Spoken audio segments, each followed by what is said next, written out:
तुम्ही माझ्या मागं कोण आहात हे सगळं का करताय तुम्ही?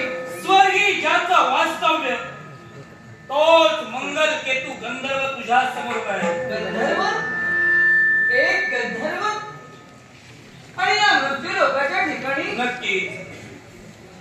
आणि एवढंच नव्हे तर जशी मी पुढे वळते आणि तुम्ही माझ्या मागावर, त्याचं कारण काय? आणि एक पर्वत आणि या पर्वताच्या ठिकाणी, मग हे सगळं काय आहे? मी तुला इथं आणण्याच्या मुळाशी कारण आहे. आणि मी तुझ्या मागावर आजच नाही, गेले कित्येक दिवस ज्या ठिकाणी तू भक्ती करत होतीस त्याच ठिकाणी तुझा सौंदर्य वाढवण्यासाठी मी पुन्हा पुन्हा तिथं येत होतो. उचित अशी संधी साधली आणि तुझं अपहरण करून या पर्वतापर्यंत या मंगल केतूला तुला आणलंय. नित्याप्रमाणे भक्तीत रममाण झाले असता त्या पुढे काय झालं हे मलाच कळलं नाही. आणि तुम्ही इथपर्यंत मला कसं, कोणत्या पद्धतीनं, काय नेमकं केलं जे मला कळलं नाही. मूर्छिता अवस्था तुला प्राप्त झाली, त्या संधीचा योग्य फायदा आम्ही घेतला आणि तुझं अपहरण करू केवळ स्वतःची इच्छा पूर्ण करण्यासाठी आम्ही तुला इथपर्यंत मूर्छित अवस्था मला प्राप्त झाली आणि त्यानंतर एका गंधर्वाने एका ब्राह्मण कन्येचं अपहरण केलं. हे अशोभनीय नाही का? अशोभनीय जरी असलं असेल तरी स्वतःची महत्वाकांक्षा आणि स्वतःची इच्छा पूर्ण करण्यासाठी हेच कर्तव्य का? हा मंगलकेतू कोणत्याही थराला जाऊ शकतो. कोणत्याही थराला? एक गंधर्व ब्राह्मण कन्येची योग्यता तुझ्यासारख्या एका गंधर्वाला कळली नाही आणि मनातील मनीषा पूर्ण करण्यासाठी या पद्धतीने हे कुकर्म करण्यासाठी प्रवृत्त झालात. कारण आहे त्याला तुझं सौंदर्य आमच्या मनात भरलेलं आहे आणि म्हणूनच तुझ्याशी आम्हाला विवाह करायचा आहे, तुझ्याशी आम्हाला विवाह करायचा आहे.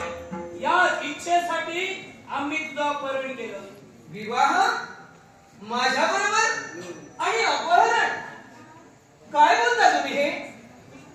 माझ्याशी जर तुम्हाला विवाह करायचा होता, माझं जर तुम्हाला सौंदर्य आवडलं तर अपहरण करणं का गरजेचं वाटू लागलं तुम्हाला? प्रेम करण्याचे बरेच प्रकार आहेत, विवाह करण्याचे सुद्धा बरेच प्रकार आहेत. माझ्या मनाला वाटलं, माझ्या बुद्धिमत्तेला जे पटलं ते मी माझी इच्छा पूर्ण करण्यासाठी केलं. बरेच प्रकार हा पर्याय आहे, पण तरी सुद्धा माझं जर सौंदर्य आवडलं तर पहिल्यांदा सहानुभूतीनं सांगणे हे गरजेचं नव्हतं का? मी जर तुम्हाला पत्नी म्हणून हवी होती, माझ्याबरोबर जर तुम्हाला संसार करायचा होता, तर जी आपली भावी पत्नी म्हणून आपण जिच्याकडे पाहतोय अशा पद्धतीने मूर्तीच्या अवस्थेत तिचं अपहरण करणं हे योग्य आहे का? मी तुला तेच म्हणालो, विवाहाच्या आणि प्रेमाच्या बऱ्याच पद्धती आहेत आणि त्यापैकी मला जे पटलं आणि माझ्या बुद्धिमत्तेला जे रुचलं ते मी केलं. तुमच्या बुद्धिमत्तेला काय रुचलं? यापेक्षा दोघांना जर या नंतर संसार करायचा होता तर तुमच्या बुद्धीला हे रुचलं कसं हा प्रश्न आहे माझा तुम्हाला. माझ्या बुद्धिमत्तेला हे रुचलंच कसं? हा, माझी इच्छा पूर्ण करणं हे मला अति महत्वाचं होतं आणि ती इच्छा पूर्ण करत असताना तुझी प्राप्ती व्हावी हे माझं ध्येय होतं आणि ते ध्येय पूर्ण करण्यासाठी मीच हे केलं. तुमचं ध्येय पूर्ण करण्यासाठी या अवस्थेत तुम्हाला मला इथं आणलं. मग एवढं जर माझ्यावर तुमचं प्रेम होतं तर सहानुभूतीनं मला का विचारलं नाही की सुशले तुझ्यावर माझं प्रेम आहे, तुझ्याशी मला लग्न करायचं आहे? मग हे न विचारता तुम्ही माझं अपहरण केलं, म्हणजे यात निश्चितच तुम्ही अवगुणी आहात की मी अवगुणी आहे? गुणी आणि अवगुणीचा एकदा संबंध येत असतो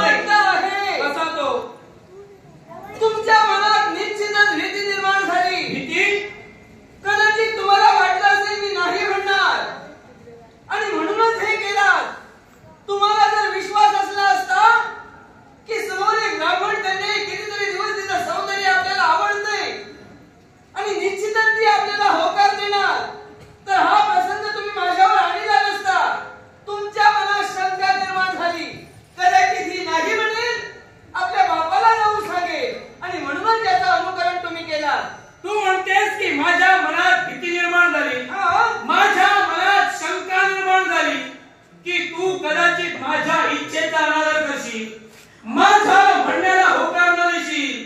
तसं समज, तसं तसं समज, समज. तसंच आहे. ठीक आहे, तसंच आहे, तसंच आहे. पण इच्छा पूर्ण करणं हे माझं कर्तव्य आहे. इच्छा पूर्ण करणं या पद्धतीने जर करत असाल ना, या पद्धतीने जर करत असाल तर तुमच्यासारख्या एका गंधर्वाला मी कधीही होकार नाही देऊ शकत. तू मला विवाहाला याचं होकार कारण ज्याच्याबरोबर संसार करायचे तो या पद्धतीने जर आपलं मत मांडत असेल तर अशा एका गंधर्वाबरोबर लग्न करून स्वतःचा संसार करण्याची नाही इच्छा माझी. तू माझ्याशी विवाह करणार नाहीस, तू माझ्याशी विवाह करणार नाहीस. कधीच नाही. नको करूस, नको करूस. जर का तुझी इच्छा माझ्याशी विवाह करायची नसेल, मला सुद्धा आता तुझ्याशी विवाह करायचा नाही. पण माझी इच्छा, माझ्या मनात भरलेलं तुझं सौंदर्य आणि या तुझ्या सौंदर्याचा आणि तुझ्या या शरीराचा जोपर्यंत मी उपभोग घेत नाही, तोपर्यंत तुझी सुटका नाही. कळलं मला, हेच सांगत होते. आता कोण गुणी कोण अवगुणी हे कळलं. अवगुणी म्हण मला. हा तुमचा अवगुण आहे. अवगुणी आहे मी. कारण आतापर्यंत माझं सौंदर्य तुम्हाला आवडत होता आणि ते सौंदर्य त्याचा आनंद लुटण्यासाठी तुम्ही माझं अपहरण केला. तुम्हाला वाटलं एखाद्या राहिल्यानंतर मी लग्नाला होकार देणार. हा सुद्धा तुमचा प्रयत्न फसला.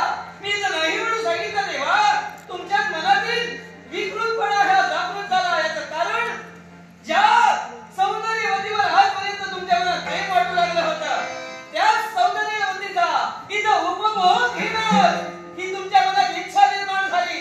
वासनेने तुम्ही मधांत झाला. खरं तर माझ्यावर प्रेम असलं असतं तर प्रेम हे भोगापेक्षा त्यागात असतं. पण ते तुम्ही केलात नाही. तुमच्या मनात वासने निर्माण झाली आणि वासनेला मधांत झालेल्या गंधर्वा पुढे येण्याचा प्रयत्न करशील ना? काय करशील? एक गोष्ट लक्षात ठेव. जाती स्वर्गाचा त्याग करून या भूतलावर आलो केवळ तुझ्या विलासासाठी, तुझ्या शरीरासाठी. आणि ते जर का बऱ्या फळाला मला मिळत नसेल, तू स्वतःहून जर का माझ्या भाऊपाशा घेत नसती तर एक गोष्ट लक्षात ठेव. तो गंधर्व तुझं अपहरण करू शकतो, तोच गंधर्व तुझ्या शरीराचा उपभोग घेण्यासाठी कोणत्याही स्थळाला जाऊ शकतो. एक तरुणी स्वतःच्या मनाला एका तरुणाच्या बाहुपाशात कधी जाऊ शकते तर फक्त परस्परांचं दोघांचंही प्रेम असतं तेव्हा. कोणत्याही पद्धतीने सकारात्मक दृष्टिकोनातून मी तुझ्याकडे पाहत नाही. आणि असं असताना वासनेनं मधांत झालेल्या एका गंधर्वाच्या बाहुपाशात स्वमतानं मी जाईल अशी कुठलीही तरुणी होणार नाही. पण मी तुला स्वतःच्या भाऊपाशात घेतल्याशिवाय माझ्या शरीराची भूक शांत केल्याशिवाय केव्हा शांत होणार नाही. आजपर्यंत माझ्यापर्यंत येण्याचा बऱ्याच जणांनी प्रयत्न केला पण एकाचाही प्रयत्न यशस्वी झालेला नाही. अरे तूच काय आजपर्यंत कितीतरी माझ्या सौंदर्यावर मोहित झाले आणि अशा वेगवेगळ्या पद्धतीनं मला आत्मसात करण्याचा प्रयत्न केला पण शेवटपर्यंत मी कुणाची होऊ शकत नाही. अरे तूच काय अजून तरी कोणी गंधर्वाद असतील, शौर्यवाद असतील, अंतर्विधेय कवितरी असतील तरी माझ्या काळीला स्पर्श सुद्धा करू देणार नाही. मग यातच नारायण यातच प्रात्यक्षिक घ्यावी. मी तुला तुझ्या नेत्रासमोर देईन. म्हणे कित्येक व्यक्ती तुझ्या समोर आल्या, कित्येक काही तुझ्या शरीराचा उपभोग घेण्याचं कर्तव्य केलं, कुणाला शक्य झालं नाही. पण एक गोष्ट लक्षात ठेव, हा गंधर्व जो तुझ्या समोर आहे तुझ्या शरीराचा उपभोग घेईल, तुझ्या सौंदर्याचा थोडा करेल.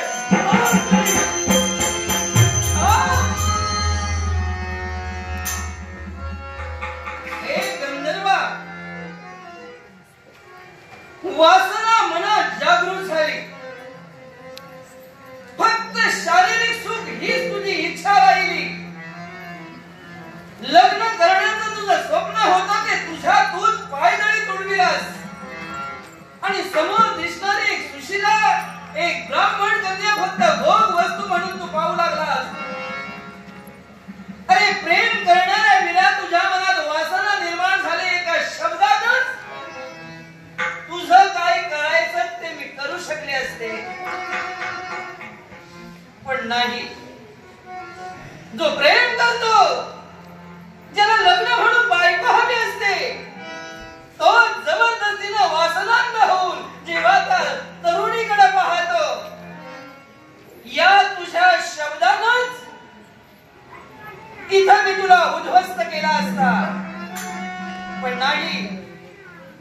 असं काही मी करणार नाही. मी काय करणार आहे माहितीये? अरे मला स्पर्श करण्याचं स्वप्न सुद्धा पूर्ण होऊ देणार नाही. मी आता काय बोलले हे ध्यानी आलं तुझ्या? काय करशील? एकच, आतापर्यंत माझ्या सौंदर्यावर मोहित होऊन जर तू वासनांत होऊन जबरदस्तीनं मला बाहुपाशात घेण्याचा प्रयत्न करशील. अरे माझं शरीरच काय, माझ्या केसालाही हस्त पोहोचू शकत नाही. आणि म्हणूनच स्वसंरक्षणासाठी मला जगायचं नाही. मला स्वसंरक्षण नकोय. मला कोणाचा प्रेम नकोय. समोरचा एक तरुण, एक गंधर्व जर माझ्या शरीरात स्पर्श करून मला जर भ्रष्ट करत असेल तर मी शेवटपर्यंत निष्कलंक राहणार आहे. अरे इथपर्यंत तू मला आणलंस, तुझ्या शरीराचा स्पर्श मला झाला. अरे मी आता कुठेही लग्न करायला नव्हेस तर तोंड दाखवायला सुद्धा मार्ग उरलेला नाही. तर तुझ्यामुळे. आणि म्हणून पुन्हा एकदा मी तुला सांगते, जो प्रेम करतो, ज्याच्यात वासना निर्माण होते, त्या एका गंधर्वाचं मी काहीही करू शकले असते. पण तसं न करता मी माझंच करणार आहे. ते काय माहिती, मला जर स्पर्श करण्याचा तू प्रयत्न करशील तर त्यापूर्वी हा देह योग अग्नीच्या साह्यानं इथं आत्मदहन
दिवस तुझे असतील असं समजू नको.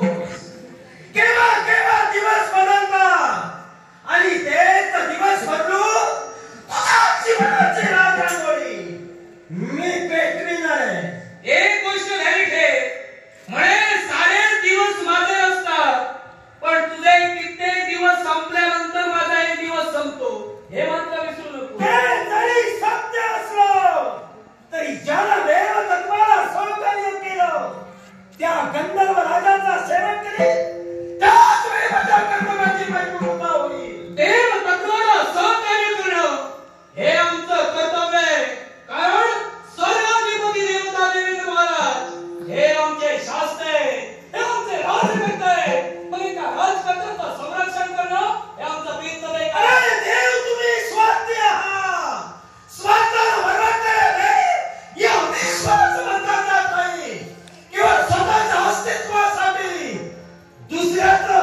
हस्तक्षेप करू नये असं मला वाटतं. हे विद्युतवादी, देव आणि दानव संग्राम झाला.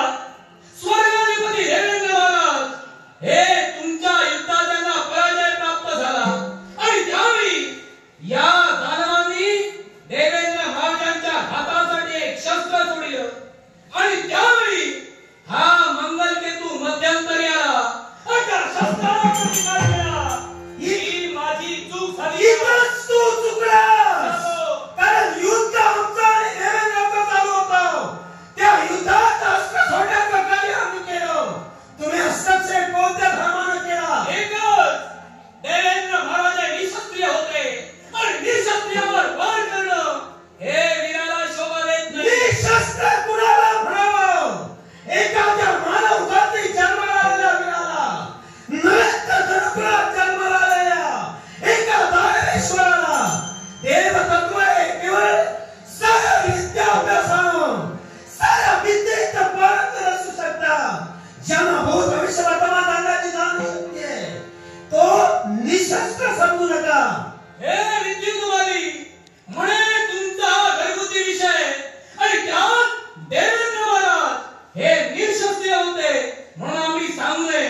मग जर का तुमचा आणि त्यांचं बंधुत्वाचं नातं हा जर का कौटुंबिक वाद होता, मग तो तुमचा कौटुंबिक वाद तुम्ही तुमच्या कुटुंबात बसून मिटवायला हवा होता. त्याची जय तयारी आम्ही केली आणि ती नियोजन बैठकही झाली. पण त्यात कपट बांधलं तुम्ही देवतांनी केलं. पण आम्ही केलं. होय, देवतांनी कोणत्याही केलं. आणि कायचं तुम्ही चांगलं केलं. प्रत्येक वेळी देवतत्वानं या केवळ धनुरात जन्माला आलेल्या दानवेश्वराच्या बाबतीत कटू कारस्थानाकडून केवळ संपविण्याचा प्रयत्न केला आणि स्वतःचे मोठेपणा किंवा विश्वासघातकता लक्षात ठेव. हे विद्युतवादी, वाऱ्यावर वार करून वादा निर्माण करू नकोस. एकाएकी या देवतांवर आरोप करण्याचा कटाला तुझ्याकडे घातलाय.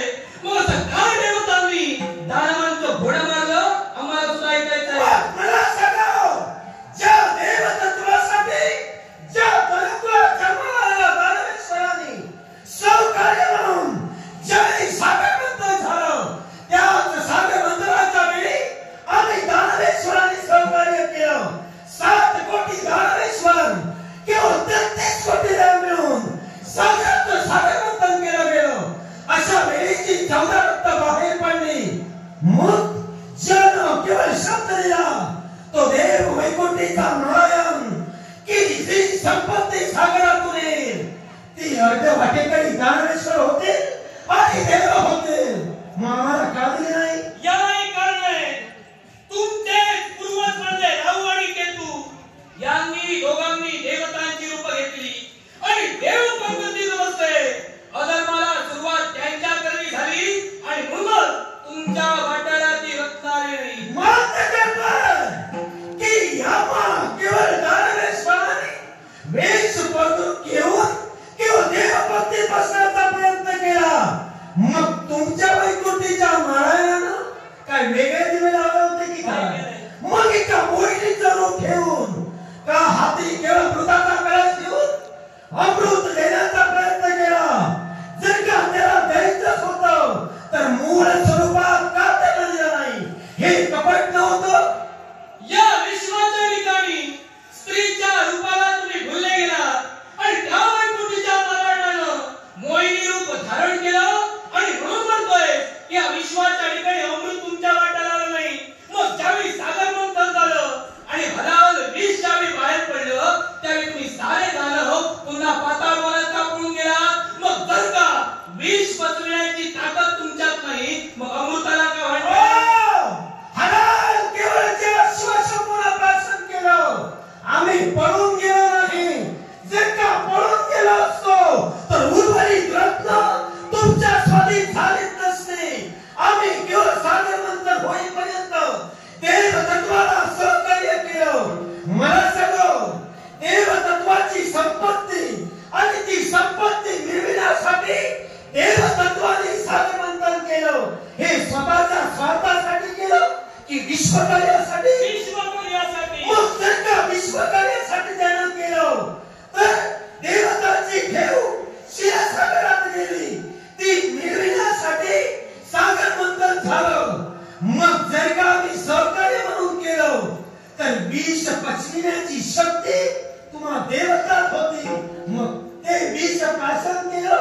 या उपकार दानवेश्वरांवर केले नाही. हे धनुकात दानवेश्वर, यावेळी सागर मंथन झालं त्यावेळी तुम्ही फक्त निमित्त मात्र होता.